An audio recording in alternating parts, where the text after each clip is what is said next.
कोई भी हो, चाहे आप उसकी बात से अग्री करें चाहे नहीं करें, जिस तरह से वो मजाक उड़ा रहे थे मेरा और कहीं ना कहीं उस जो मेरे साथ हादसा किया गया था इलीगली, उसका मजाक उड़ा रहे थे। तो आई थिंक कहीं ना कहीं मैं उस हादसे को इस हादसे से बिल्कुल नहीं जोड़ूंगी, क्योंकि वो एक इलीगल था जो काम किया था। ये जो है लीगली, आप कोई भी हो, लेकिन किसी का जो है अपमान करना, उसकी अपकीर्ति करना।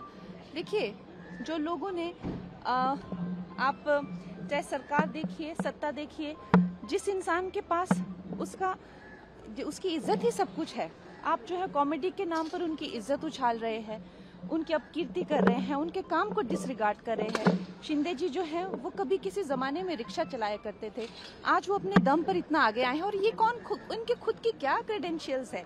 कौन है ये लोग जो कुछ जिंदगी में कर नहीं पाए, जो जिंदगी में कुछ जिनका क्या, अगर मैं कहती हूँ अगर वो लिख सकते तो कुछ साहित्य में लिखे, कॉमेडी, कुछ किसी तरह का कुछ, क्या ये लिटरेचर में कुछ लिखते हैं क्या? इनकी जो जैसे हमारी फिल्मों में भी मैं कहती हूँ कि कुछ ना कुछ एक कॉमेडी को लेके डायलॉग राइटिंग होती है, स्क्रीन राइटिंग होती है।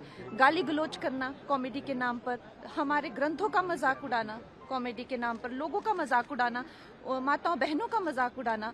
अभी आपने देखा किस तरह के ये इन्फ्लुएंसर्स आजकल खुद को कह रहे हैं। तो मैं कहती हूँ कि हमारा समाज कहाँ जाता जा रहा है? इन्फ्लुएंसर, ये जो एक 2 मिनट की फेम के लिए कहाँ जाता जा रहा है, ये हमें सोचना है।